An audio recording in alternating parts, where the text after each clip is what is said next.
সালাম হে আদমের উত্তরাধিকারী, সালাম আদম। সালাম নূহ নবীর উত্তরাধিকারী, সালাম ইব্রাহিম খলিলের উত্তরাধিকারী, সালাম আদম, ইসাক ও ইয়াকুব নবীর উত্তরাধিকারী, সালাম আদমের উত্তরাধিকারী, সালাম নূহ নবীর উত্তরাধিকারী।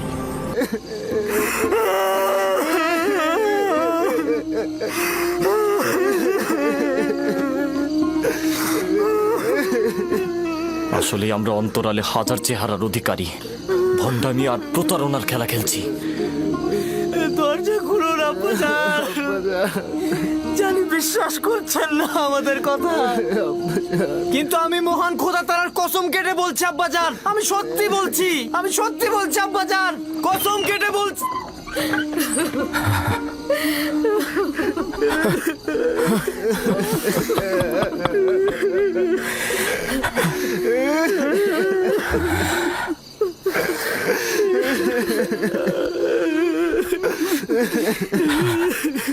সাওর সত্য ও সুন্দর, এবং জানি যে এই মুসিবতে খোদা তাআলা আমাকে সাহায্য করবে। কিন্তু আজ থেকে ইউসুফকে না পাওয়া পর্যন্ত আমি কাউকে ক্ষমা করব না, কাউকে ক্ষমা করব না আমি। আব্বাজান, আব্বাজান।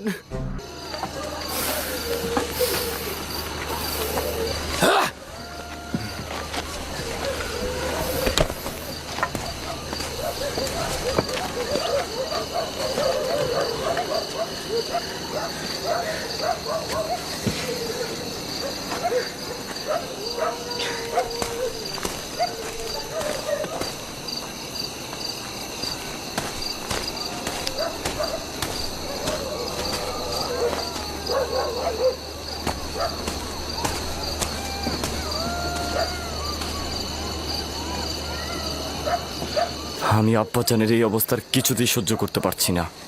আমি এখনই মরুভূমিতে যাবো আর ইউসুফকে সঙ্গে করে নিয়ে আসবো।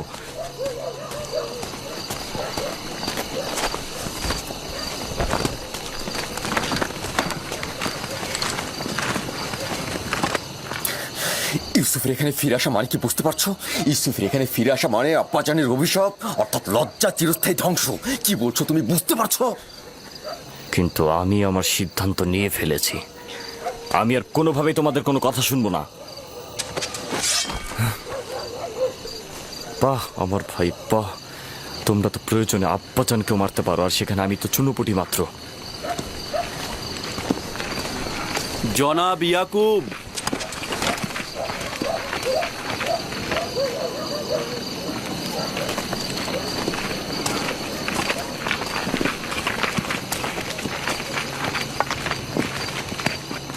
তোমাদের আব্বাজান কোথায়?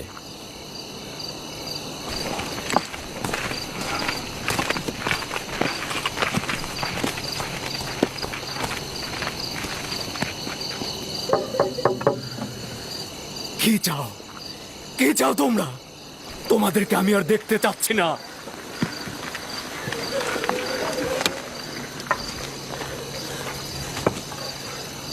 আমরা কেনানের অধিবাসী হে আল্লাহর নবী, দরজাটা খুলুন, আমি ইয়াকিন। দরুদ হে আল্লাহর নবী ইয়াকুব। তোমাদের উপর খোদাবন্দের দরুদ। সান্ত্বনা ও সমব্যথী হওয়ার জন্য আমরা আপনার কাছে এসেছি। যদি আমরা কোনরূপ সাহায্য করতে পারি তো বলবেন। এখনো জানি না আমার ইউসুফ মৃত না জীবিত। পুত্ররা বলেছে নেকড়ে তাকে নিয়ে গেছে, কিন্তু এটার কোনো হাকিকত নাই। যদি অন্য কোনো বিপদ তার উপর আসে, তার খবর জানা নেই। চিন্তা করবেন না, যদি জীবিত থাকে তাহলে অবশ্যই তাকে খুঁজে বের করব, সব জায়গায় অনুসন্ধান করব। কিন্তু আমাদের সকাল পর্যন্ত অপেক্ষা করতে হবে। হ্যাঁ, না মানে দিনের আলো তো খুঁজতে সুবিধা হবে, এই জন্যই বলছিলাম। না, সকাল পর্যন্ত অপেক্ষা করা যাবে না। আজ রাতেই খুঁজে বের করতে হবে, না হলে অনেক দেরি হয়ে যাবে। আমরা তো সব জায়গায় খুঁজেছি। চারণ ভূমিগুলো দেখেছো? হ্যাঁ, সব জায়গা তন্ন তন্ন করে দেখেছি, কিন্তু কোথাও নেই। কোথাও ওর চিহ্ন খুঁজে পাইনি। আবারও খুঁজবো।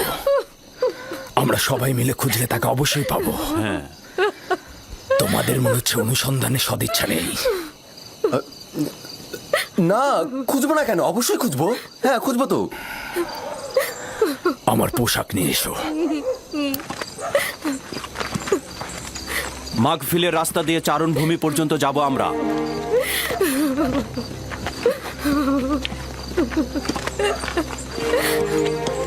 আমরাও আসবো। দরকার নেই, তোমরা বাড়িতেই থাকো।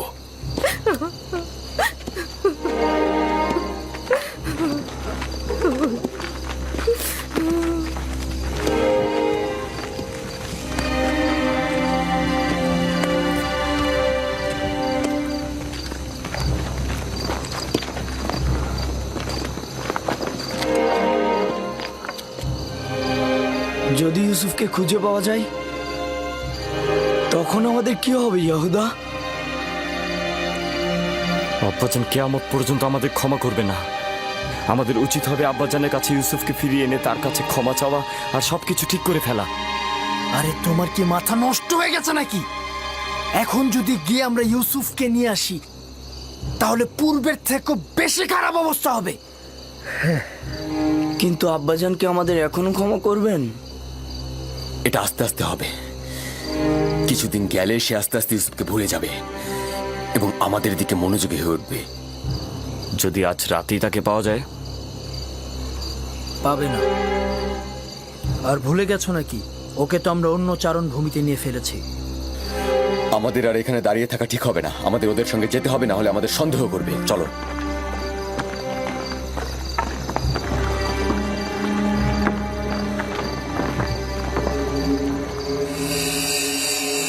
ইউসুফ, ইউসুফ, ইউসুফ, ইউসুফ, ইউসুফ, ইউসুফ, ইউসুফ, ইউসুফ, ইউসুফ, ইউসুফ,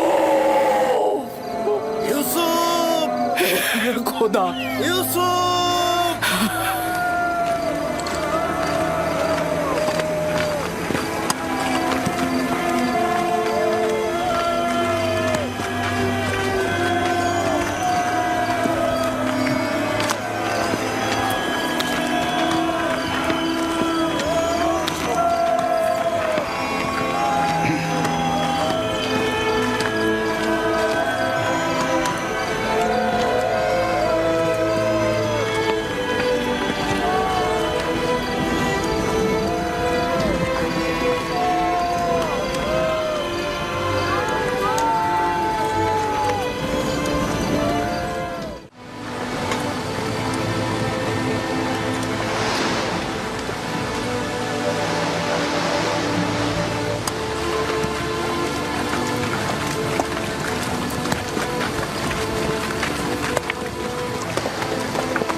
আব্বাজান, আব্বাজান, ওনারা আসছেন।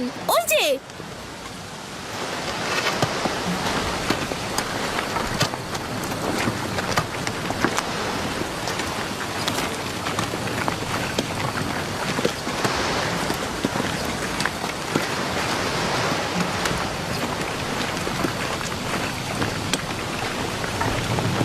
সালাম হে খোদার নবী।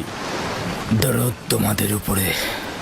আমরা চারণভূমি খুঁজেছি, পাথর থেকে পাথর খুঁজেছি, শিলা থেকে শিলা খুঁজেছি, কিন্তু ইউসুফকে পাইনি।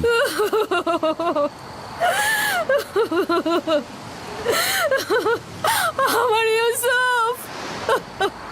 কিন্তু ভেড়াগুলো দূরের একটা কূপ পর্যন্ত চড়ে বেড়ায়। আজ আমরা ওখানটাতে খুঁজবো। আমিও তার কোনো খোঁজ পাইনি। একটু বিশ্রাম করুন, আমিও আপনাদের সঙ্গে যাব। চলুন।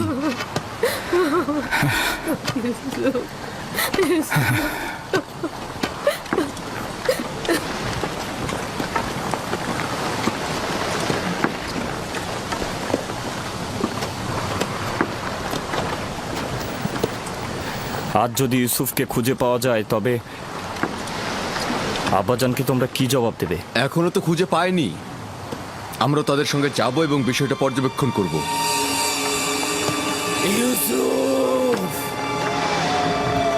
ইউসুফ পুত্র আমার, ইউসুফ ইউসুফ ইউসুফ ইউসুফ ইউসুফ ইউসুফ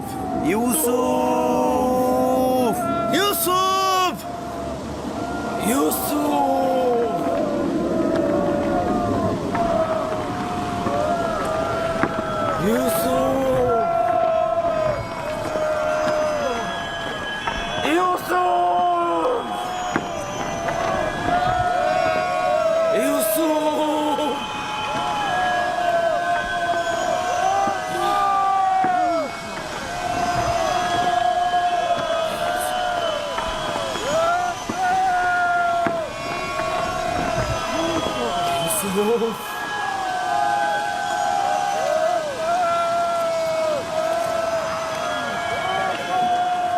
ইউসুফ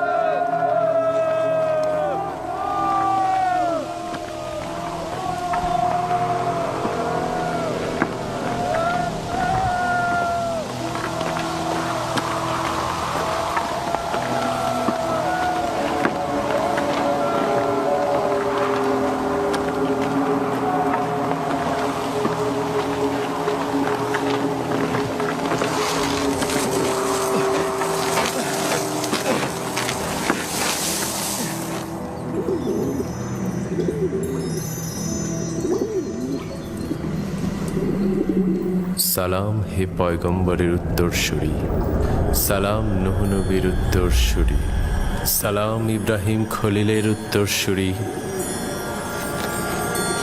আপনি এতক্ষণ কোথায় ছিলেন? আমি এখন পর্যন্ত ভয়ে ঘুমাইনি। এই দুরবস্থায় তুমি অভিজ্ঞতা সম্পন্ন হবে এবং দুঃখ কষ্টে অভ্যস্ত হবে। হ্যাঁ, ইউসুফের উচিত এই গভীর কূপে কষ্টকে সহ্য করা আর প্রশিক্ষণ প্রাপ্ত হওয়া। তুমি নিশ্চয়ই জানো একটি সুবিশাল বৃক্ষ পেতে হলে কি করতে হয়। প্রথমে উচিত যেমন একটি বীজ জমিনে পুঁতে দেয়া, অতঃপর পরিপক্ক হলে মাটি ফুঁড়ে নিজেই নাজাত প্রাপ্ত হয়। তার মানে আমিও একদিন এই কূপ থেকে নাজাত পাবো? অতি নিকটে। আমি এসেছি তোমাকে মুক্তির সংবাদ দিতে। আমার আব্বাজান বলতো দুনিয়া মুমিনদের জন্য অন্ধকার কূপের ন্যায়। তাহলে তোমার জন্য তেমন কোনো পার্থক্য করেনি। কূপের বাইরে ও ভেতরে একই। আব্বাজানের জন্য আমার মন কাঁদে। যদিও তুমি পিতার নিকট থেকে বিচ্ছিন্ন, কিন্তু এখানে এক ও অদ্বিতীয় মাহবুবের সঙ্গে আছো। আমার আব্বাজান, না জানি সে এখন কেমন আছে। কেমন আর থাকবে তার অবস্থা? সে তার প্রিয় কাউকে হারিয়ে ফেলেছে। আমি এসেছি তোমাকে নাজাতের সুসংবাদ দিতে।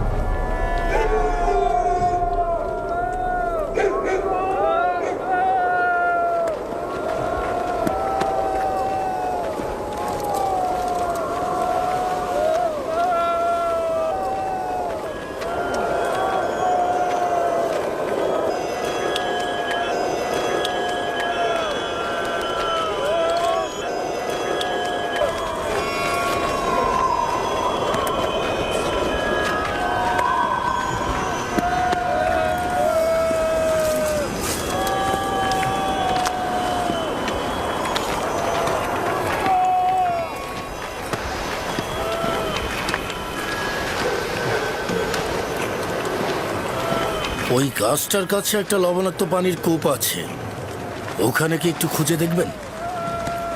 হ্যাঁ, কিন্তু কেউ তো ওই লবণাক্ত কূপের পাশে পশু নিয়ে যায় না। তবুও চলুন দেখা যাক।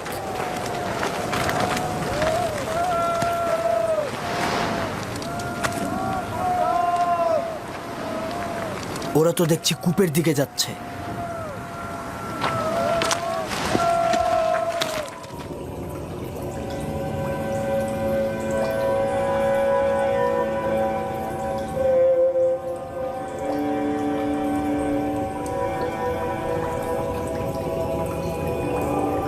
তোমার নিশ্চয়ই ঘুমোতে ইচ্ছে করছে ইউসুফ।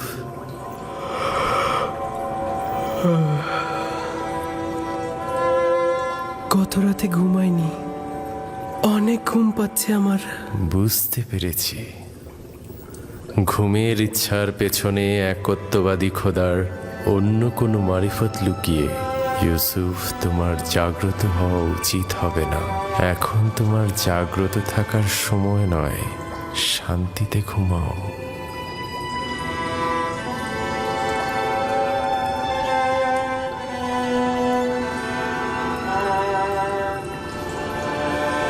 সকল জায়গায় তো খুঁজলাম, কূপের ভেতরটাও দেখি তাহলে। এমনও তো হতে পারে বাচ্চা ছেলে খেলতে খেলতে কূপের মধ্যে পড়ে যেতে পারে। চলো দেখি। ইউসুফ, ইউসুফ ইউসুফ, ইউসুফ ইউসুফ, ইউসুফ ইউসুফ! অনেক গভীর কূপ, ভেতরে তো কিছুই দেখা যাচ্ছে না।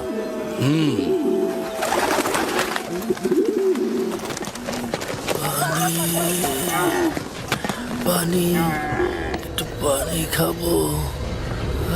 আমাকে একটু পানি দাও, পানি।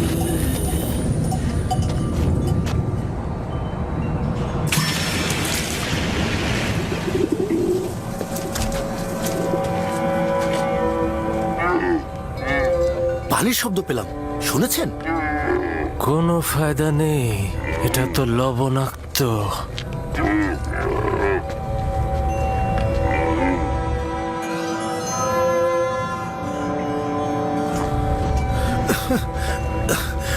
আমাকে একটু পানি দাও, আমি পানি খাবো। পানি দাও, দাও একটু পানি।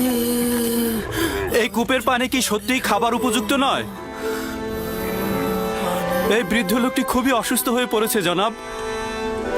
আমরা এখান থেকে কিছু পানি উত্তোলন করি, আর কেউ না হোক প্রাণীগুলো তো খেতে পারবে। শুধু শুধু নিজেকে কষ্ট দিও না, বললাম তো এটা লবণাক্ত। তুলে দেখি না কি হয়। যা ইচ্ছা করো। বালতি নিয়ে এসো।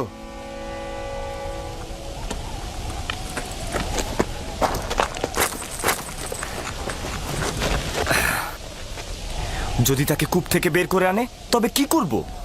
কি আর করবে? তোমরা তো এটাই চাচ্ছিলে যে কাফিলারা তাকে দেখুক আর সঙ্গে করে নিয়ে যাক। হ্যাঁ, তার মানে কে আমাদের ভাইকে আমরা এইভাবে ছেড়ে দেব? তোর সাথে আমি একমত। আমাদের ভাইকে তো আমরা বিনামূল্যে ছেড়ে দিতে পারি না।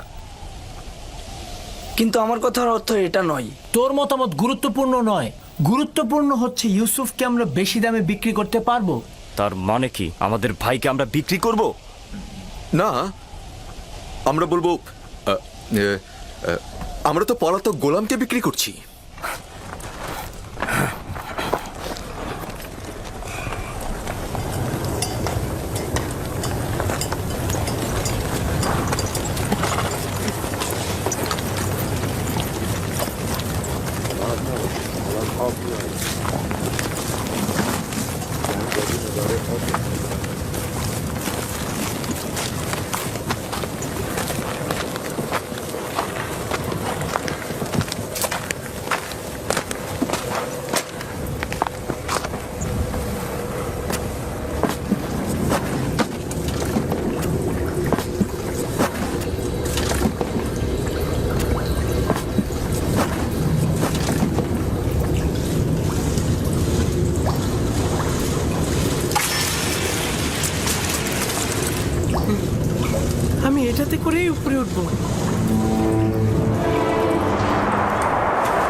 এই পানি তো মিষ্টি। হ্যাঁ তাই তো, এই পানি তো লবণাক্ত নয়। এই পানি লবণাক্ত নয় জানাবে মালিক, এই পানি লবণাক্ত নয়, এই পানি মিষ্টি। এই পানি আমরাও খেতে পারবো।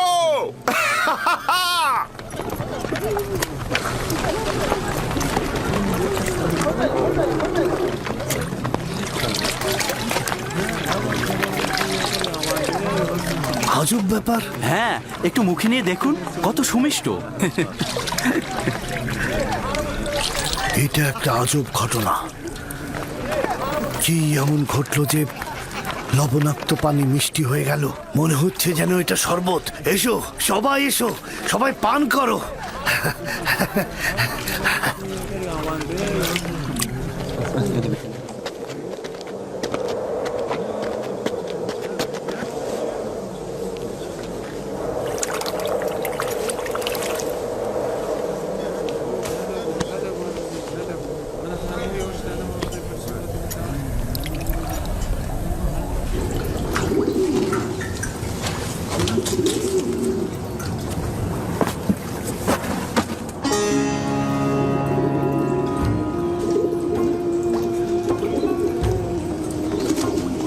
তুমি হলে বান্দাদের নাজাতের প্রতিনিধি, আর এরা হলো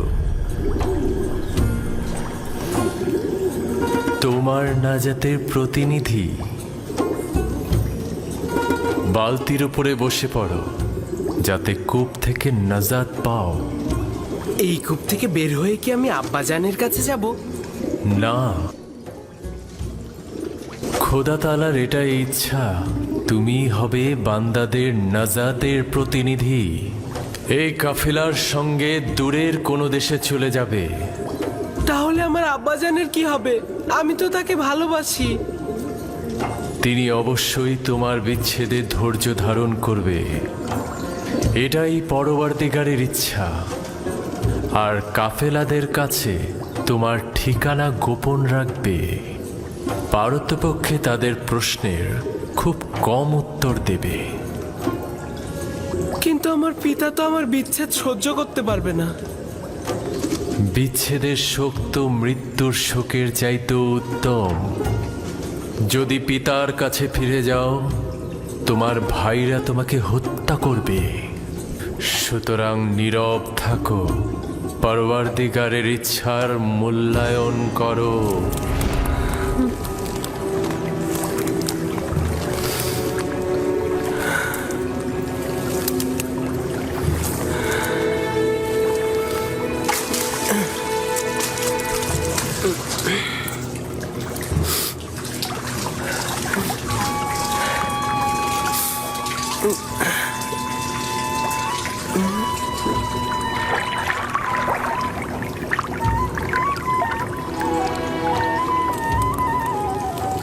তুমি হলে বান্দাদের নাজাতের প্রতিনিধি। এই আমাকে একটু সাহায্য করো। এটা তো ভারী হলো কি করে?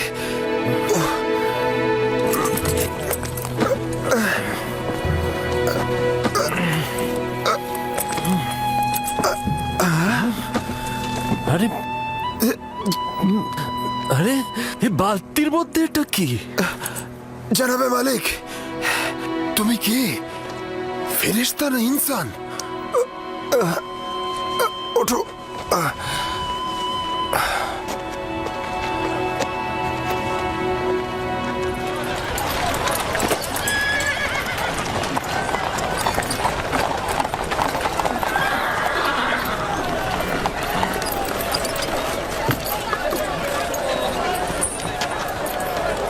এই দাসগুলো এগুলোকে দেখুন, এরা কম খায় কিন্তু বেশি কাজ করে। জনাব পুতিফারকে অভিনন্দন। খোশ আমদেদ, খোশ আমদেদ। জনাব, এই দাসগুলো খুবই শক্তিশালী, দুটো ঘোড়ার কাজ একাই করে দেবে। কেমন দাম এদের? আগে দেখুন না, ভেড়ার মতন শান্ত। 300 দেবন দেবেন? 100 করে পাবে। কি বলছেন জনাব? 100 দেবন অনেক কম হয়ে যায়। দেখুন কি সুন্দর চেহারা। আচ্ছা ঠিক আছে, আপনি 200 দেবন দেবেন। যতই কথা বলো 100 দেবনের বেশি তুমি পাবে না। জনাব একটু বিবেচনা করুন, ঘোড়ার মতন শক্তিশালী, ভেড়ার মতন শান্ত। আমি তোমাকে বলেছি বিক্রয় না করতে চাইলে রেখে দিতে পারো। কি বলছেন জনাব? বাচ্চাটা কিন্তু অনেক সুদর্শন, কি বলো, তাই না? হ্যাঁ, সামর্থ্য থাকলে কিনে নিতাম। কত দিব বলে? আচ্ছা ঠিক আছে, ঠিক আছে। এই এগুলোকে গাড়িতে তোলো, তাড়াতাড়ি গাড়িতে তোলো। জনাব, আপনি যে 200 করবেন, এটা কিন্তু এই বাচ্চাটা কোনো জায়গায় পাবেন না। একদম শান্ত, ভেড়ার মতন শান্ত, ঘোড়ার মতন শক্তিশালী, এরকম দাস আপনি কোথাও পাবেন না। তবে কি জানেন জনাবে আলী, 200 করে বিক্রি করলেও কিন্তু আবার লোকসানই থেকে যায়। কিন্তু জনাব পুতিফার যখন এসেছেন তখন আমি 200 করেই দেব। দুশ্চিন্তাগ্রস্ত হয়েও না ইউসুফ, আজ এরাই তোমার খরিদ্দার। হতে পারে তুমি একদিন এদের সবার খরিদ্দার হবে। এরা আমার কাছে কি চায়? এখানে কেন ভিড় করেছে? সৌন্দর্য সকলের অস্তিত্বে বিদ্যমান, কিন্তু বোধগম্য নয়। তুমি ইনসানের সকল রত্ন প্রদর্শন করেছ। তারা ইউসুফের নিজের সত্তার মূল ও হাকিকত উপভোগ করতে দাঁড়িয়েছে। তারা সুন্দরের পিছনে ছুটছে কেন? নিজেদের ভিতরে লুকায়িত সৌন্দর্য কি তারা দেখতে পাচ্ছে না? নিজেদের ভেতরের সৌন্দর্য দেখতে অন্তর্চক্ষু দরকার। এখানে তোমার সত্তার উপস্থিতিতে তারা মূর্তিমান হয়ে গেছে। কিন্তু তা তো কেবল বাহ্যিক দৃষ্টিতেই সীমাবদ্ধ থাকে। সকলেরই দৃষ্টি রয়েছে ইউসুফ, কিন্তু অন্তর্দৃষ্টি সকলের নেই। এই পরিস্থিতিতে আমিও তাদেরই ন্যায়। যদি তারা নিজেদের সৌন্দর্য বুঝতে পারত, আমাকে কেনার জন্য এত আগ্রহী হতো না। তারা না যতটা ইউসুফকে পছন্দ করার কারণে, তার চাইতেও খোদার খলিফাকে দেখার আগ্রহের কারণে হাজির হয়েছে। আদমকে সিজদা দেবার জন্য ফেরেশতারা উৎসুক হয়েছিল। এটা জানো ইউসুফ? 250 দেবন, 250 দেবন, 250 দেবন, 300 দেবন। 300 দেবন, 300 দেবন, 300 দেবন। আর কেউ আছেন? 320 দেবন, 380 দেবন, 380 দেবন, 380 দেবন। আর কেউ আছেন? 380 দেবন। আমি 400 দেবন দেব। এর চেয়ে বেশি দাম কে দিতে পারবে? কেউ কি চায় প্রস্তাব রাখতে এর চেয়ে বেশি দেবার? দেখতে শান্ত হলো কিন্তু এরা অনেক শক্তিশালী। একাই এক গাড়ি লোহা টেনে নিয়ে যেতে পারে। এটা কেউ নিয়ে যাও। খুব ভালো নির্বাচন করেছেন, 3টা দাস নিয়েছেন না? আচ্ছা ঠিক আছে, আপনি 600 দেবন দেবেন। অনেক জিতে গিয়েছেন কিন্তু।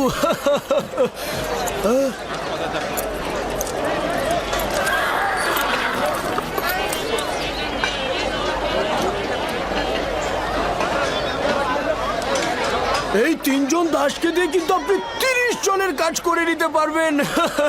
তাকে 300 দেবন দিয়ে দাও। হ্যাঁ আলী জনাব, আমার তো 600 দেবন হয়েছে।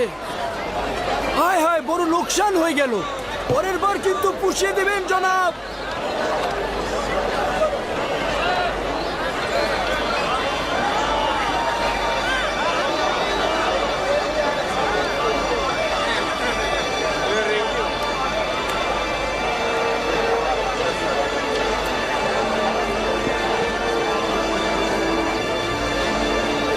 রওনা দাও।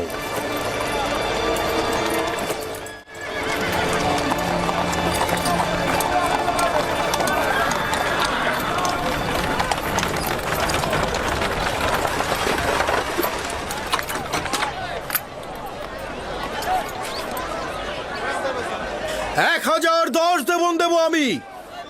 1020 দেবন দেব আমি।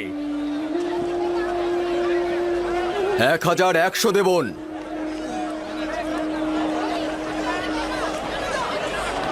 পুতিফার নিলামের ময়দানে অংশগ্রহণ করেছে, এখন কি করব? যে করেই হোক ওকে কিনতেই হবে। পুতিফার আর কতই মূল্য দেবে ওকে কিনতে? আমি ওর জন্য 1200 দেবন দেব। ওকে কিনতে 1300 দেবন দেব আমি। 1300 দেবন উঠেছে, এর চেয়ে বেশি কি কেউ দিতে চায়? যতটা মূল্য আমরা হেঁকেছি তা দিয়ে কিন্তু 10টা গোলাম কেনা যেত। কিন্তু পুতিফারকে যে করেই হোক আমাদের কিন্তু হারাতেই হবে। 1500 দেবন দেব আমি। 1500 দেবন দেবেন উনি। কেউ কি আছেন এর মোকাবেলা করার? কি লজ্জার ব্যাপার, মনে হচ্ছে যেন আসবাবপত্র ক্রয় বিক্রয় হচ্ছে। এই বালক যে কত অমূল্য তা যদি এরা জানতো তাহলে একে বাজারে তুলে এরকম দরদাম হাঁকাতো না।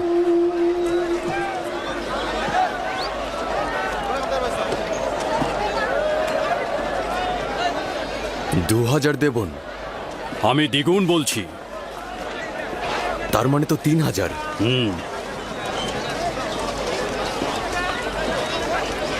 3000 দেবন। 3000 দেবন। জনাব পুতিফার সেনাবাহিনীর প্রধান, তিনি মিশরের সম্ভ্রান্তদের একজন। তিনি 3000 দেবন প্রস্তাব রেখেছেন। জনাবে পুতিফার 3000 দেবন প্রস্তাব রেখেছেন। কার এত ক্ষমতা আছে যে জনাব পুতিফারের সাথে প্রতিযোগিতায় নামে? আপনাকে মোবারকবাদ, এখন থেকে এই গোলামের মালিক আপনি। আপনাকে এই নিশ্চয়তা দিচ্ছি যে একজন পরিপূর্ণ শিক্ষিত এবং আদব কায়দা জানা একজন গোলাম কিনেছেন। অনেক সৌভাগ্য, কল্যাণ এবং বরকতময় গোলাম। এই গোলাম জনাব পুতিফারের কাছে বিক্রয় করা হলো।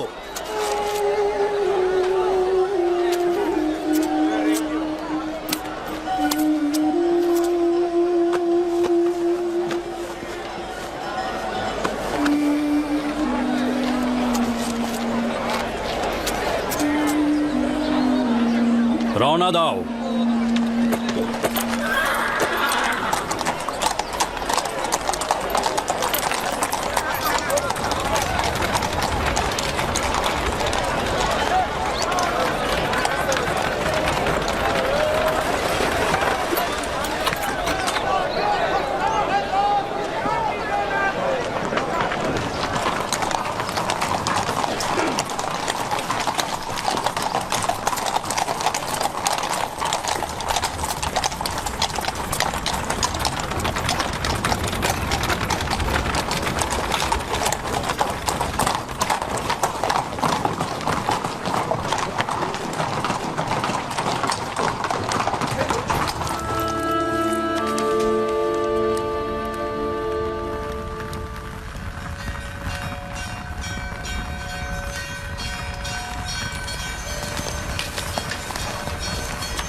এই সবের জন্য তোমার প্রতি অনেক শুকরিয়া হে পরওয়ারদিগার। তুমি আমাকে অনেক সুখ ও স্বাচ্ছন্দ্যের আনুকূল্য দান করেছো।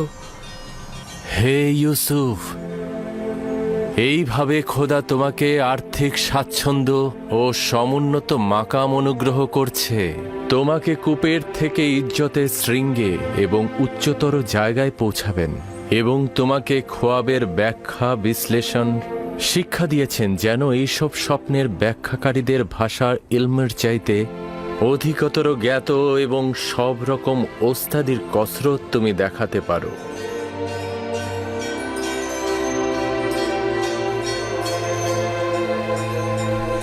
শুকরিয়া জ্ঞাপন করছি হে পরওয়ারদিগার, শুকরিয়া জ্ঞাপন করছি আপনাকে।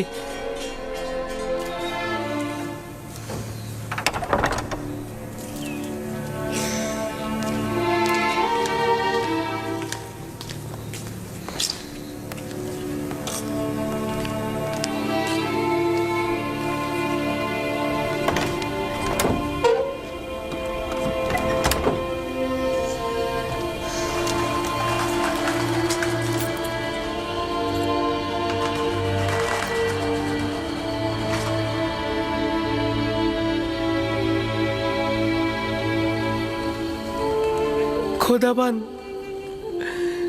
সকল বন্ধুদের জন্য শুভকামনা করছি। খোদাবান,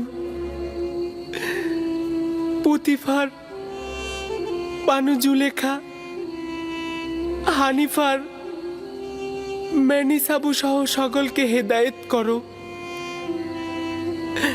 খোদাবান, আমার মা জননীর রুহের মাগফিরাত কামনা করছি।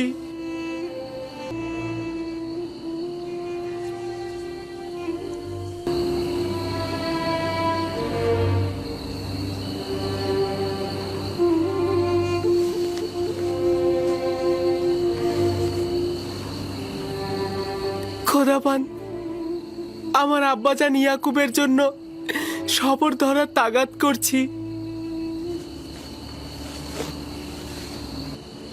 এই পিরানটি পরিধান করো আমার আব্বাজান। তুমি এটা পরিধান করো, দেখবে সঠিক মাপই রয়েছে। এটা পরার যার যোগ্যতা রয়েছে সে যদি এটা পরে তাহলে পিরানটি তার মাপেরই হয়ে যাবে। জানি বিচ্ছেদের দরদ খুবই কষ্টের, তাকে আমাকে ভুলতে সহযোগিতা করো।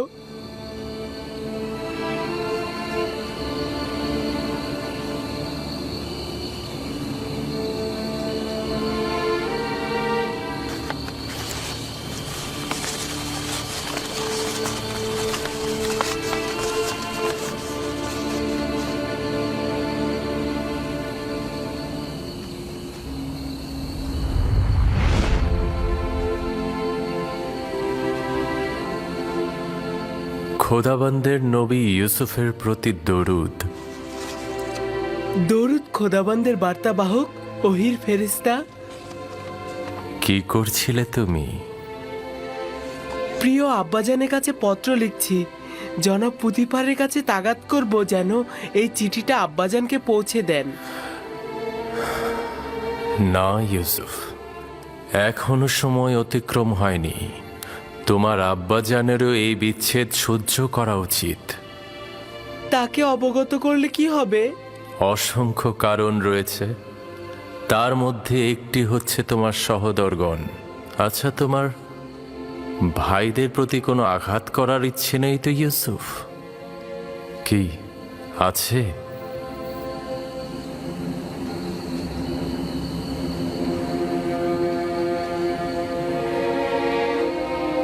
না না না, যদি আব্বাজান জানতে পারে তাহলে তাদের অভিশাপ দেবে। আব্বাজানের অভিশাপে ভাইজানেরা ধ্বংস হয়ে যাবে। না না না, আমি আমার ভাইদের কষ্ট সহ্য করতে পারবো না।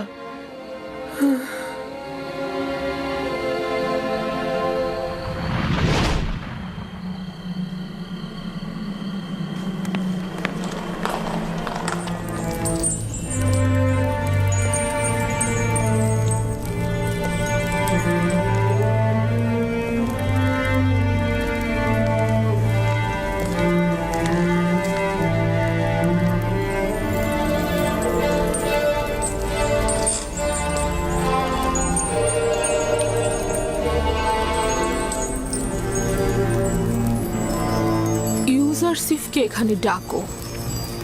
সে প্রবেশ করলে সপ্ত দরজা বন্ধ করে দেবে। তামা, তিয়ামেনি সব গোলামকে এখান থেকে সরিয়ে নিয়ে যাও।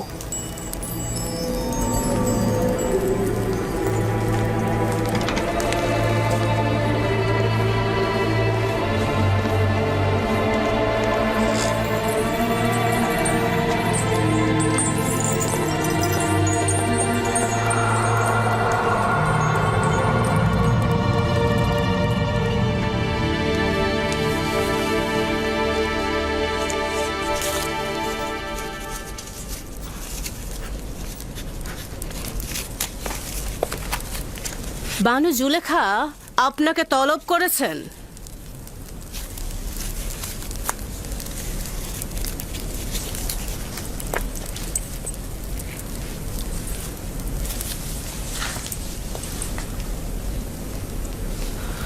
আপনি যান, আমি আসছি।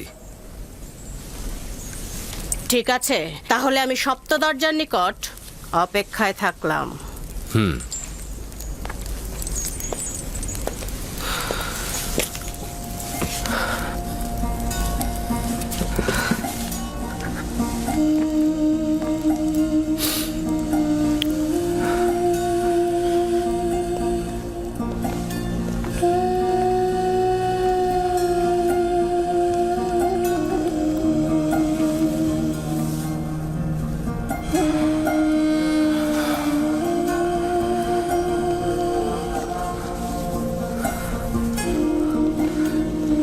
হে খোদা,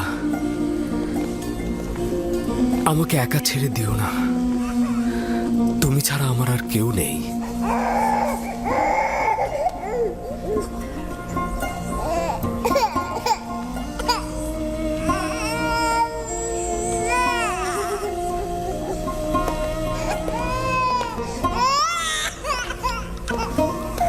কি ব্যাপার সিতেনে? কিসেন আবার কেন এইভাবে কান্না করছে? আমি জানি না কি হয়েছে ওর। আমার মনে হয় আপনার ছোঁয়া পেলেও শান্ত হয়ে যাবে। কি হলো, শান্ত হচ্ছে না কেন? সম্ভবত তার এই কান্না অন্য কোনো কারণ থেকে। সম্ভবত তার নাজুক রুহ অলক্ষণে কোনো ঘটনার পূর্বাভাস পেয়েছে।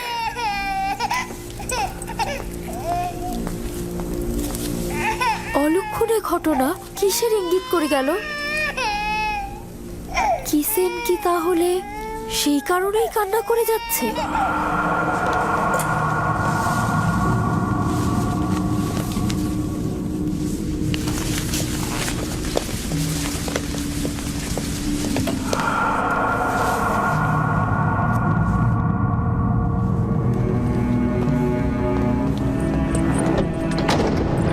যখন তখন যে কেউ এই কামরায় ঢুকতে পারে না।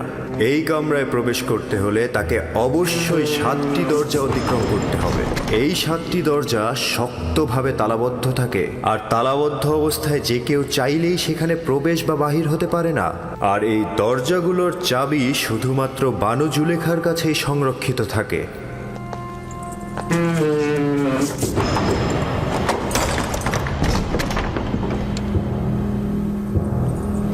বানু জুলেখার আদেশ।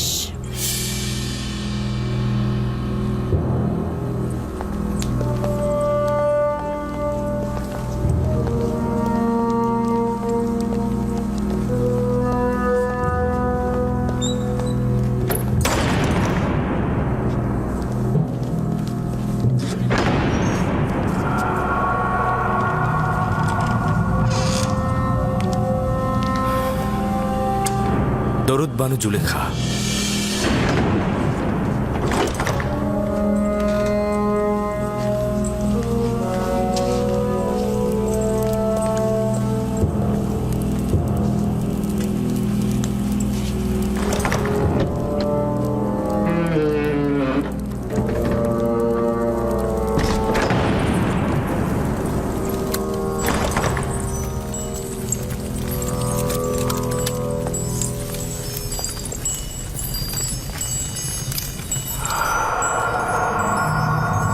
তুই অবগত রয়েছিস যে তুই আমার গোলাম? জি আমার বানু।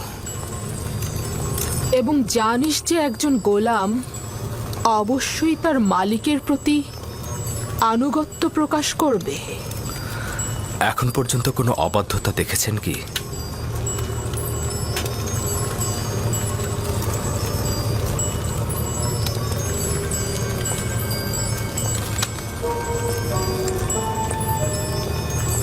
আজকেও তাহলে তুই আমার আনুগত্য পোষণ করবি?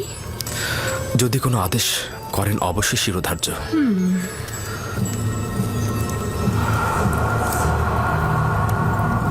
আজকে আমি নিজেকে তোর জন্য প্রস্তুত করেছি। খোদা তোমার কাছে পানাহ চাই। আপনি আমার কাছে কি চাচ্ছেন? খেয়ানত কি? আমি তো বলেছি আপনার কাছে সারা জীবন অনুগত থাকবো আমি, কিন্তু অনুগত আর বিশ্বাসের খেয়ানতের মধ্যে ভিন্নতা রয়েছে। আপনি আমার কাছে কি চাচ্ছেন? আমি তোর কাছে তোকে চাই। আপনার প্রতিদেবতার কাছে আমি বিশ্বস্ত। তিনি আমাকে মহব্বত করেন, তিনি আমাকে উন্নত স্থান দিয়েছেন। তার বিশ্বাসের খেয়ানত করব। আমাকে মহব্বত প্রকাশ করলে তাতে আমি তো খেয়ানতের কিছু দেখছি না। আমি আপনারও আপনার স্বামীর কাছে কৃতজ্ঞতা জ্ঞাপন করছি, কিন্তু তার মানে তো এই নয় আপনার মহব্বতের প্রতিদান দিতে গিয়ে আমি গুনার সাগরে ডুবে যাই। তুই আমার কাছে ঋণী, অবশ্যই তুই আমার মহব্বতের প্রতিদান দিবি, এবং একজন গোলাম হিসেবে তুই বাধ্য আমার আনুগত্য পোষণ করতে। যিনি আপনাদের দয়া আমার উপর বর্ষণে সাহায্য করেছেন তিনি হচ্ছেন আমার খোদা। সে কারণে আমি আপনাদের চাইতে বেশি এবং আপনাদের থেকে পূর্বে তার কাছে ঋণী। আমি নিজেকে ইজ্জতের তুঙ্গ থেকে তুচ্ছ অবস্থানে নিয়ে এসেছি যাতে তোকে হস্তগত করতে পারি। আমি অধিকার ছাড়বো না। আমি আমার ঈমান ও নিজস্ব চরিত্রকে সাময়িক কামনা বাসনার কাছে বিসর্জন করব না। আমি আর তুমি ছাড়া এই ঘটনা কেউ জানবে না। কিন্তু খোদাবন্দের নজর থেকে এটা আপনি কি করে গোপন করবেন? ও, তাহলে খোদাকে নিয়ে এত ভয়? আমিও তার কাছে লজ্জিত। এটা তো কোনো ব্যাপারই না। তোমার দৃষ্টি সহ্য করতে পারবো না। আমাকে ক্ষমা করো হে মহান আমুন। সে আর আমাদের গুনার সাক্ষী নয়। আমার ভয় মহাপরাক্রমশালী ও প্রখর দৃষ্টি সম্পন্ন খোদায়। ওই হাতে তৈরি আমুনকে ভয় পাওয়া তো অজ্ঞতা ও মূর্খতা ছাড়া আর কিছুই নয়। তুই আমাকে অজ্ঞ ও মূর্খ বললি? আমি তোর মতো শত লোককে পায়ের নিচে পদদলিত করতে পারি। আমার ঘোড়াগুলোর বিষ্ঠা পরিষ্কার করার মতো যোগ্যতাও তোর নেই, আর তুই কিনা মহান আমুনের কাছে আনুগত্য প্রকাশ করাকে মূর্খতা বলছিস? আমি আদেশ করছি, তুই পালন করতে বাধ্য, আর তা না হলে তোর কবর এখানেই হবে।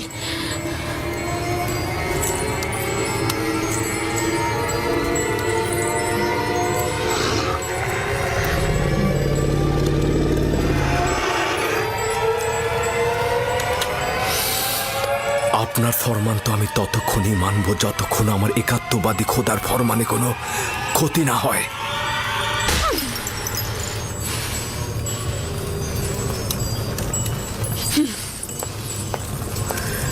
এখন এর সর্বোত্তম জবাব হতে পারে তোমার ন্যায় একই কাজ আমারও করা। হে খোদা তাআলা, তুমি আমার একমাত্র সাহায্যকারী। হে খোদার নবী, একাত্মবাদী খোদার পক্ষ থেকে পয়গম, আমরা আপনাকে ছেড়ে যাব না। জুলেখার মোকাবেলা না করে নিজেকে সংযত রাখুন। সে শয়তান দ্বারা পরিচালিত হচ্ছে। যেহেতু ইউসুফ তার কামনার প্রতি আনুগত্য করছে না, তাই সে জবরদস্তির আশ্রয় নিয়েছে। সে ক্রমাগত কৌশল করে যাচ্ছে। এটা শয়তানেরই ফাঁদ। পেছনের দরজা দিয়ে প্রস্থান করুন।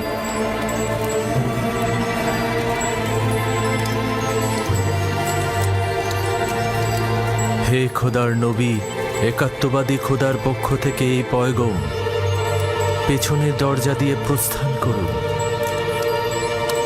প্রস্থান করুন।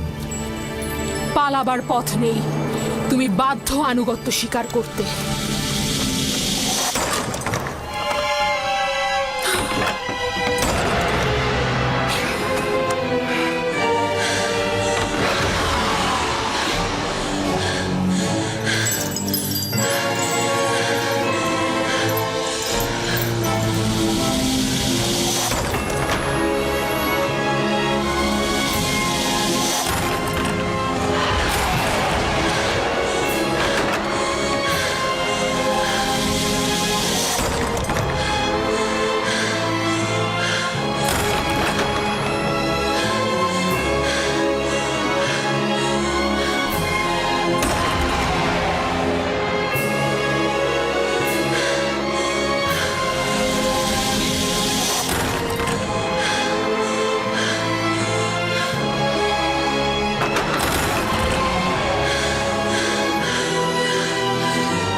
আমার মনে হয় এখানে কোনো খবর রয়েছে যার বিস্তারিত জানা দরকার। শুনতে চাচ্ছি, যে কেউ একজন কি বলবে? হায় আফসোস আমার, এই সকল মহব্বতের প্রতিদান দেখুন। দেখছেন তো আপনার সহধর্মিনীর সাথে সে কি আচরণ করেছে। এর শাস্তি কি? সে আপনার সহধর্মিনীর প্রতি কুদৃষ্টি পোষণ করেছে। তাকে কঠিন শাস্তি দিয়ে জেলখানায় নিক্ষেপ করুন। বানু জুলেখা মিথ্যা কথা বলছে জনাবে মালিক। আমি দেখেছি জনাবে আলী ইউজারসিফ কৌশলে বানু জুলেখার কক্ষে প্রবেশ করছে। আলী জনাব, আমি এর বিপরীতে যে কোনো দলিলই নিয়ে আসি না কেন সেটা আপনার কাছে গ্রহণযোগ্যতা কখনোই পাবে না।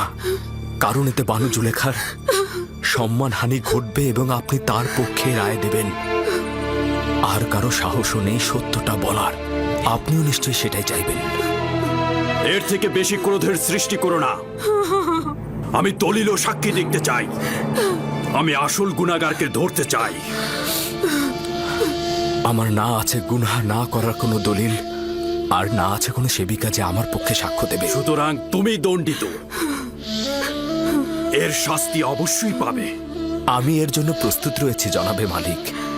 তবে হাকিকত হচ্ছে সে আমাকে তলব করেছে এবং মিলনের ইচ্ছা পোষণ করেছে। আর এটা প্রমাণ করতে আমার নিজস্ব খোদা ব্যতীত আর কোনো সাক্ষী নেই। তুমি জুলেখার নির্জনতার সুযোগে প্রবেশ করেছ। করিমামা সাক্ষী রয়েছে। সকলেই জানে বানু জুলেখা অপরাধী, কিন্তু তার বিরুদ্ধে সাক্ষ্য দেওয়ার সাহস নেই কার। তোমার সাক্ষীকে হাজির করো এবং সাক্ষ্য দিতে বলো। খোদা ব্যতীত আমার তো আর কোনো সাক্ষী নেই। যদি আমাকে একাকে ছেড়ে দেন তো আমাকে সর্বাপেক্ষা কঠিন পরিস্থিতির মধ্যে পড়তে হবে। আপনি কি চাইছেন, এই গোলামের কথা গ্রহণ করতে?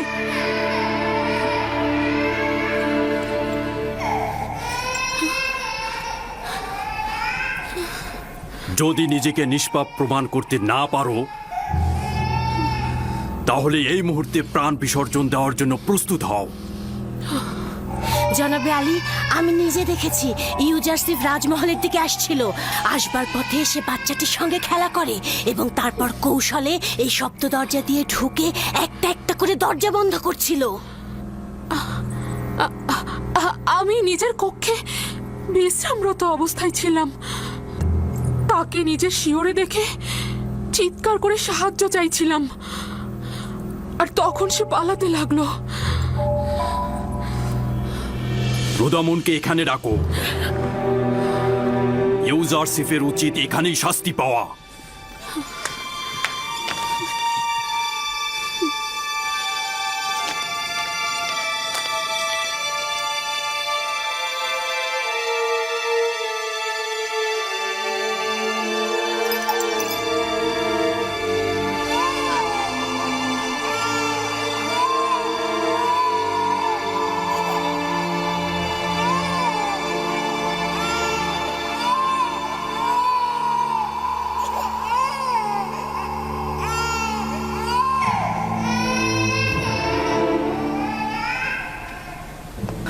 আমার সাক্ষী আছে। কে তোমার সাক্ষী? নিয়ে এসো তাকে। এই মুহূর্তে তাকে তলব করো। জি জনাবে মালিক, অবশ্যই আমি সাক্ষীকে হাজির করে সত্যটা প্রমাণ করে দেব। সে না আমাকে চেনে, আর বানু জুলেখাকেও চেনে না।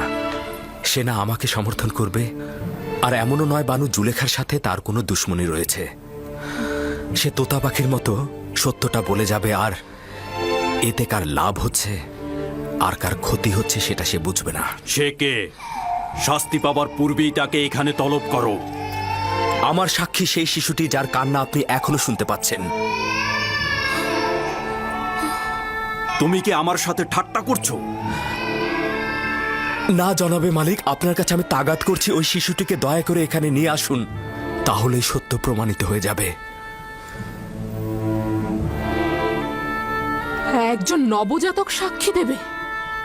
সে তো এখনো কথা বলতেই শেখেনি। ঠিক আছে, বলুন তাকে নিয়ে আসতে।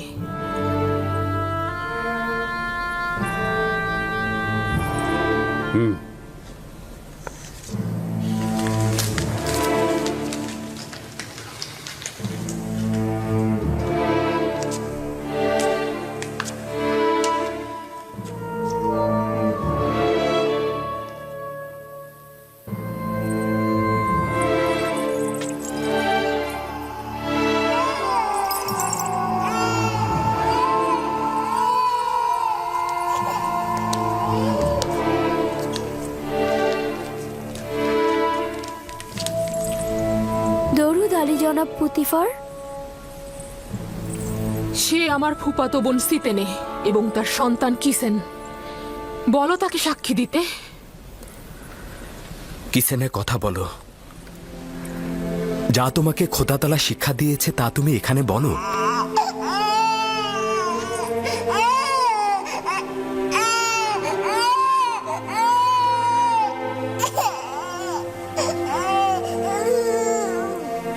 বলো কিসিনে।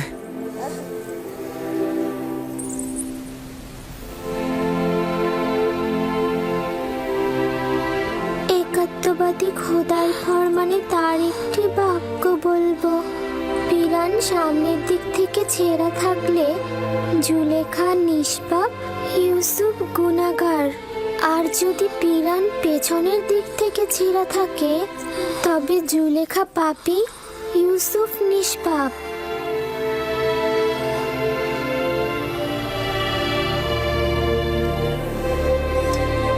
তুমি কি করে কথা বললে লক্ষ্মী সোনা আমার?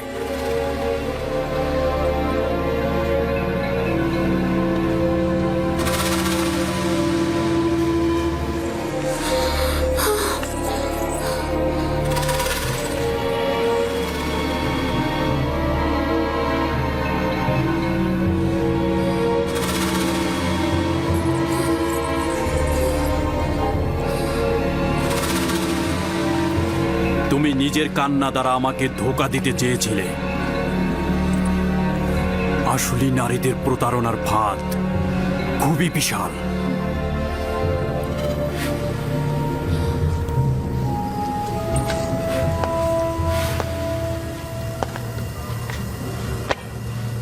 আমি যে অপবাদ তোমাকে দিয়েছি তার জন্য ক্ষমা চাচ্ছি। আশা করছি আমাকে আর জুলেখাকে ক্ষমা করবে এবং এই ঘটনা সব সময়ের জন্য গোপন রাখবে।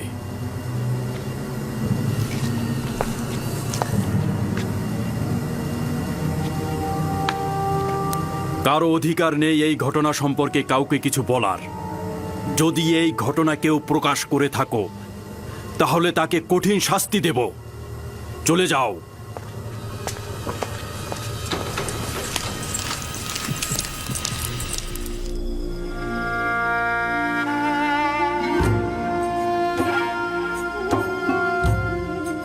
তোমার রিসালাতের সময় পৌঁছে গিয়েছে। এখন থেকে পরবর্তীকারের আদেশ ও তোমার কর্তব্য হলো কারাবন্দী ও মিশরের মানুষের হেদায়েত ও একাত্মবাদী খোদার তাবলিকের জন্য অঙ্গীকারবদ্ধ হওয়া। নিঃসন্দেহে এই পথে খোদা তাআলা তোমাকে সাহায্য ও মদদ দেবে।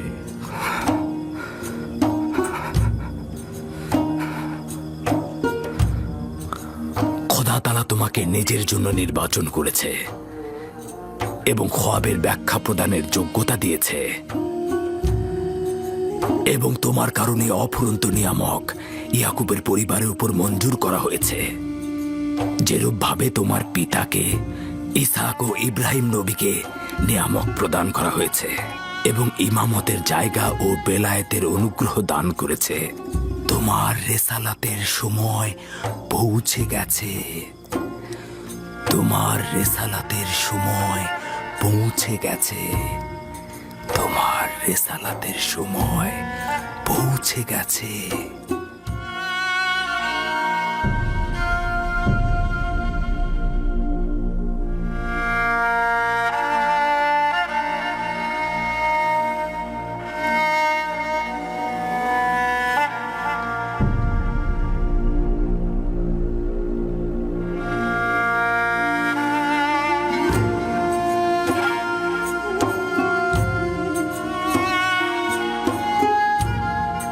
এক খোদা ভিন্ন অন্য কারো কাছে প্রার্থনা করো না। যা কিছু চাও শুধু তার কাছে চাও। একমাত্র প্রত্যক্ষদর্শী এবং সকল ক্ষেত্রে যার উপস্থিতি, তিনি হচ্ছেন উনি। যদি সঙ্গী চাও তাহলে তিনিই হচ্ছেন তোমাদের সঙ্গী, তোমাদের অভিভাবক। যদি সংরক্ষক ও প্রহরী চাও তাহলে তিনিই তোমাদের তত্ত্বাবধায়ক। যদি নিয়ামত দানকারী চাও তবে তিনি তোমাদের নিয়ামত দানকারী এবং পরওয়ারদিগার। এবং যদি উপদেশ ও নসিহত চাও তবে তিনি তোমাদের উপদেশ দাতা ও উত্তরাধিকারী। যা কিছুই মাখলুকাতের কাছে অন্বেষণ করো, তার সবকিছুই একজনের কাছে রক্ষিত। আফসোস, খোদা ভিন্ন যদি অন্য কারো কাছে হস্ত উত্তোলন করো, তাহলে অগণিত মাখলুকাত অপমানিত হবে। যদি কাল বা পরশু কেয়ামতের দিন খোদাবন্ধ ইনসাফ সহ জাহের হন, তাহলে তো অসংখ্য পর্দা ছিন্ন ভিন্ন হয়ে যাবে। যদি তিনি ইনসাফ সহকারে সৃষ্টির দিকে নজর দেন, যদি কেয়ামতের দিন খোদা তাআলা মুসলিমের আর্তনাদ শোনেন, তাহলে অসংখ্য গুনাহগার আমির ওমরা পাপি তাপি বন্দী হয়ে যাবে। অতএব আখেরাতের সফরের জন্য রসদ সঞ্চয় করো এবং কাল কেয়ামতের জন্য নিজেদের আমলকে সংশোধন করে নাও। ফায়েকের মতো সবাই সফরের জন্য প্রস্তুত হও, কেননা সকলকে এই পথেই যেতে হবে।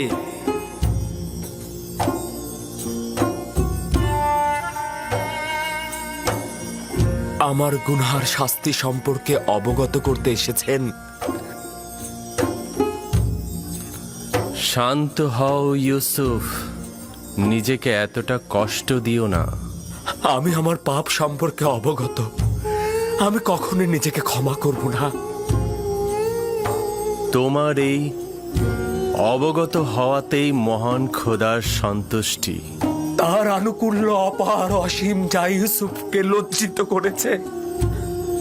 তিনি তো আমাকে আমার প্রিয় পিতা ও অন্যদের চাইতে অধিক ভালোবেসেছিলেন। মহান খোদাবান যার হাতে, সকল কুদরত ও সম্মান তার হাতে। কে আমাকে মিশরের আজিজের রাজমহলে নাজ নিয়ামতে ডুবিয়ে দিয়েছিল? মহান খোদাবানদের হৃদয়ে যে রয়েছে, সকল নিয়ামত তার রয়েছে। কে আমাকে জুলেখা ও মিশরের অন্যান্য নারীদের হাত থেকে নাজাত দিয়েছে? মহান খোদাবান্দ, যিনি মুমিনদেরকে মন্দ ও খারাপ কাজ থেকে ফিরিয়ে নিয়ে আসে। যে খোদা আমাকে এভাবে স্মরণে রাখেন, আর আমি কিনা তার উপস্থিতিতেই অন্যকে স্মরণে। ইউসুফের কি এই পাপের জন্য রক্তের অশ্রুপাত করা উচিত নয়? আমার তো বিলাপ করতে করতে বুক ফেটে যাওয়া উচিত। গুনাহ করেছি খোদা, পাপ করেছি আমি প্রায়শ্চিত্ত করতে চাই। যদি ইউসুফ তার নিজের ভুলের জন্য এই রূপ অনুতপ্ত না হতো, একইভাবে মহান খোদার দরবারে আনুগত্য পোষণ না করত, তাহলে খোদার আনুকূল্য থেকে বিচ্যুত হয়ে যেত, নবুয়াতের মাকাম থেকে বিচ্যুত হতো। সিদ্ধান্ত ছিল ইউসুফ 1 বছর জেলখানায় থাকবে, কিন্তু এখন এটা 7 বছর বৃদ্ধি করা হয়েছে, যেন ইউসুফ তার পাপের প্রায়শ্চিত্ত করে এবং কারাবন্দীদের হেদায়েত দান করে, কারণ ভবিষ্যতে ইউসুফের অসংখ্য বন্ধু দরকার হয়ে পড়বে। আমি কারাগার আলিঙ্গন করছি, এমনকি যদি সমস্ত জিন্দেগি হয়, শুধু আমার মাবুদ যেন আমার থেকে দৃষ্টি ফিরিয়ে না নেন, শুধু এটাই কামনা করছি। আমি শুকরিয়া জ্ঞাপন করছি, শুকরিয়া জ্ঞাপন করছি।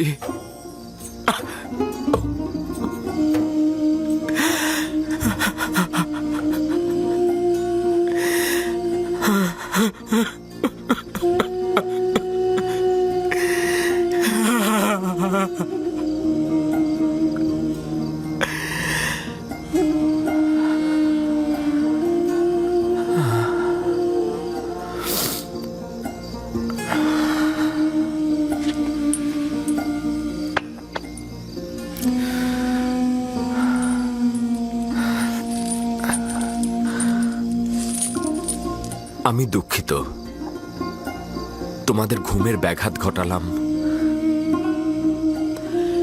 সব সময় একটাই দোয়া করবে, খোদা তাআলা যেমন আমাদেরকে ঈমান দান করেছেন, তেমনি তা যেন ফিরিয়ে না নেন।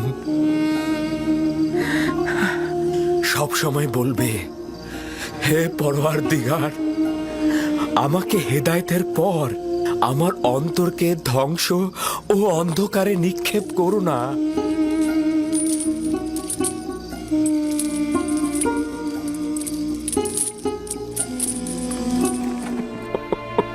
চলে যাও, আমাকে একা থাকতে দাও, চলে যাও।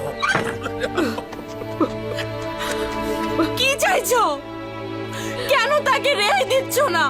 তার সবকিছু তো কেড়ে নিলে। তোমাদেরকে আমি দেখতে চাই না, আমি তোমাদের শব্দ শুনতে চাই না। আমি আমার ইউসুফের সঙ্গে একাকী থাকতে চাই। চলে যাও তোমরা, চলে যাও। এটাই আমাদের পাওনা ছিল।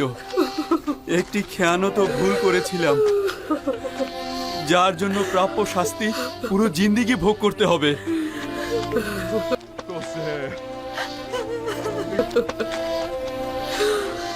ইউসুফ, তোর প্রেমে আমি মগ্ন। ওই শিশু সুলভ ফেরেস্তার মতো চেহারা, ওই মাসুম চেহারা আমার কলবে গাথা আছে। তোকে দেখবার জন্য আমার চোখের দরকার নেই, তুই সব সময় আমার কলবে আছিস। হায় আফসোস, পূর্বেই যদি তওবা করে হাকিকত বলতাম, তাহলে নিজেকে ও আব্বাজানকে কষ্ট দিতাম না। যা কিছু হচ্ছে, যে অপমান আমরা হচ্ছে, তার সবই আমাদের পাওনা। ইউসুফের ঘটনা ভুলে যেতে চেষ্টা করছিলাম। আজিজে মিশর বেনিয়ামিনকে রেখে দেয়ায় পুরনো জখম আবার তাজা হয়েছে। আমি আজিজে মিশরের কাছে কৃতজ্ঞ। তিনি আবার আমাদের ভুলের কথা স্মরণ করিয়ে দিলেন। তোমাদের কি স্মরণ আছে যখন ইউসুফকে শেষ করে দেওয়ার ষড়যন্ত্র করেছিলাম? ভেবেছিলাম ভুল করার পরে তওবা করে নিলেই ঠিক হয়ে যাবে।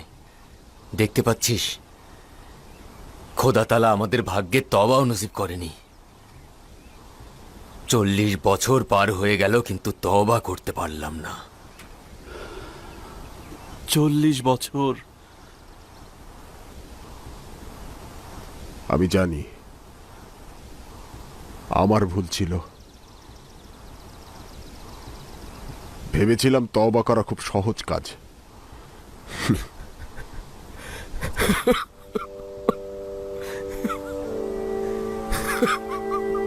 দরুদ ইয়াকুব নবী।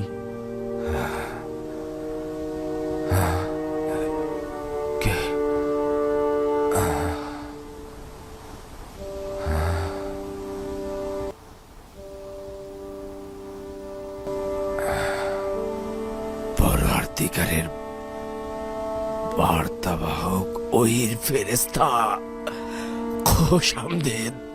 দেখতে পাচ্ছ আমার ইউসুফের বিচ্ছেদে কি যন্ত্রণা ভোগ করছি, কি অবস্থায় পতিত হয়েছি। ইউসুফকে কে সৃষ্টি করেছে, কে প্রতিপালন করেছে ইয়াকুব? মহান সৃষ্টিশীল পরম পরওয়ারদিগার, সকল জাহানের মালিক খালেক খোদাবন্দ। ইউসুফ ছাড়া আর কয়টি সন্তান রয়েছে? কন্যা দিনে সহ 12 জন সন্তান। তোমার এই 12 জন সন্তানের বিচ্ছেদে কি এমন করেই কান্না ও আহাজারি করবে ইয়াকুব? তারা কেউ ইউসুফের উত্তরাধিকারী নয়। ইউসুফ অদ্বিতীয়। অদ্বিতীয় একমাত্র খোদা তাআলা। ইউসুফ তো খোদা তাআলারই আয়না। তাকে যখন দেখতাম খোদা তাআলার সৌন্দর্যের তাজ্জালি দেখতাম, খোদা তাআলার তাজ্জালি সৃষ্টির প্রকাশ দেখতাম। আমি খোদা তাআলার সেই আয়নাকে হারিয়ে ফেলেছি। সৃষ্টির সকল সত্তাই খোদা তাআলার সৌন্দর্যের স্বরূপ প্রকাশ করে ও তাজ্জিলের প্রকাশ ঘটায়। তোমার আশেপাশে দৃষ্টি দাও। কিন্তু সৃষ্টির সকল সত্তাই তো খোদার অলি নয়। ইউসুফ খোদার অলি ছিল। আমি খোদা তাআলার আয়নাকে হারিয়ে ফেলেছি, যে আমার উপর বেলায়েতের অধিকারী ছিল। কোথা থেকে জানলে যে ইউসুফ তোমার উপরে বেলায়েতের অধিকারী ছিল? ওই সময় থেকে যখন খোয়াবে তার প্রতি সেজদা অবনত অবস্থায় দেখেছি। খোদাবান্দ আত্মমর্যাদা সম্পন্ন। একটার বেশি দিল নেই তোমার ইয়াকুব। এক দিলে দুই বন্ধুকে জায়গা দেয়া যায় না।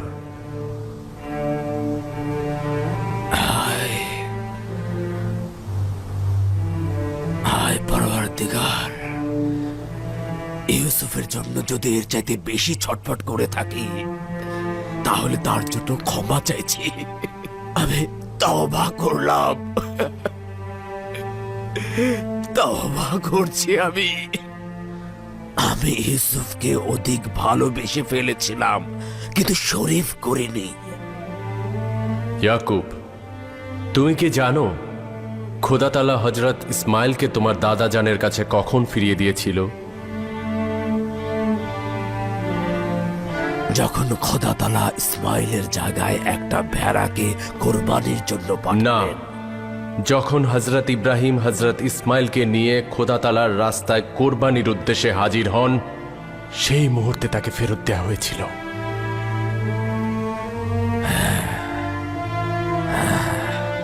এটাই হাকিকাত।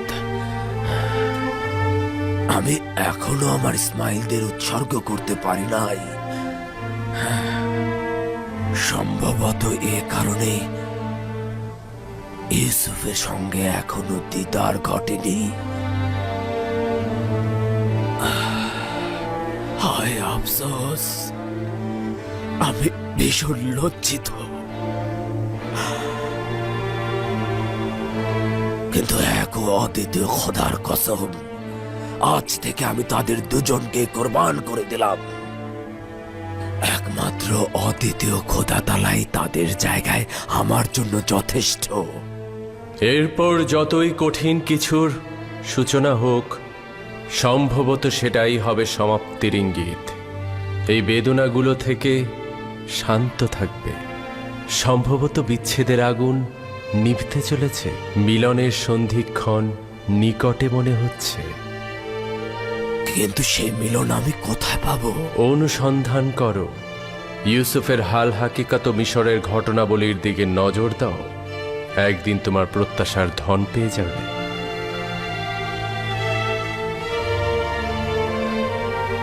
হে বার্তাবাহক, হে ওহির ফেরেশতা, কোথায় গেলে? কোথায়?